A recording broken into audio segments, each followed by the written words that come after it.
Hey Reddit, I never thought I'd be here writing this, but I need to get this off my chest. I'm 24 million, and I recently went through something that shattered me. I caught my girlfriend of 3 years, Anna, 26F, in bed with another man, a guy I specifically asked her not to spend time alone with because he had made inappropriate advances in the past. Anna and I had been together since my final year of college.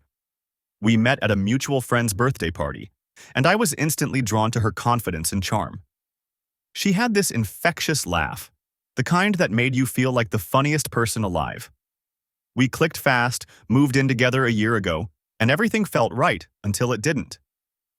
Lately, things had been off. She was getting distant, always glued to her phone, texting with this guy, Mark.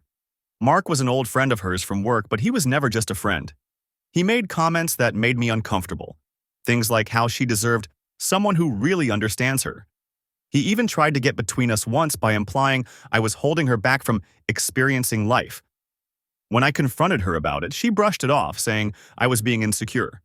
A week before the incident, we had a huge fight. I told her I didn't trust Mark. I wasn't the controlling type, but I had boundaries, and I needed her to respect them. She promised me that she wouldn't have him over alone. That's why, when she texted me saying she was staying in for the night, I didn't think much of it. I was supposed to be out late that night.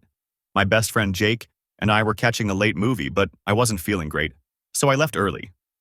I got home around 10:30 p.m. expecting Anna to be watching TV or reading in bed. But when I walked in, the apartment was eerily quiet. That's when I heard voices. Low, muffled talking from the bedroom. My heart started pounding. I told myself I was overreacting, but as I got closer, I recognized his voice. Mark. The door wasn't locked. I pushed it open, and there they were. Mark, half naked, and Anna, wrapped in the sheets we had bought together. For a second, the world just stopped. I felt my breath catch, my stomach twist, and my vision blur with rage and heartbreak. "It's not what it looks like," she blurted out, scrambling to cover herself. Mark, that smug bastard, had the audacity to look guilty. "Dude, I can explain. Get the fuck on out." My voice didn't even sound like my own. It was low, cold, final. She started crying, begging me to listen.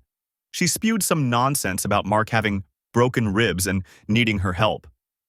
Really? Because he looked fine enough to sleep with my girlfriend. I didn't yell. I didn't curse her out. I just stood there, numb. "We're done, Anna. Pack your things and leave." "No, please." "I'm done. You made your choice, now live with it." And with that, I walked out. The days that followed were a blur of pain, anger, and exhaustion. I couldn't sleep. I couldn't eat. Every time I closed my eyes, I saw them together. The betrayal cut so deep that I felt like I had lost a part of myself. Jake and my other friends tried to get me out of the house, but I wasn't ready. I fell into a deep depression. Work became a struggle, and I started questioning everything. Had she ever loved me? Had it all been a lie? I eventually sought therapy because I knew I couldn't keep spiraling. That's where I met Dr. Patel, a therapist who didn't sugarcoat things. You loved someone who didn't value you. That doesn't mean you're unworthy of love. It means you dodged a lifetime of pain. I started journaling my thoughts, going to the gym, and cutting off all contact with Anna. She tried reaching out, texts, emails, even showing up at my place, but I ignored her. I wasn't going to let her manipulate me back into her web of lies. Through therapy, I realized that I had overlooked so many red flags because I wanted to believe in our love. But love isn't supposed to hurt like that. It isn't supposed to make you doubt yourself. It's been 6 months now. I'm not fully healed, but I'm better.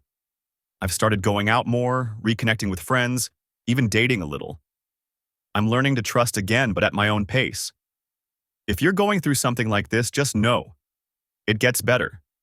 The pain doesn't last forever. One day you'll wake up and the weight on your chest will feel a little lighter. And eventually you'll realize that losing them wasn't the end. It was the beginning of something better. Thanks for listening, Reddit.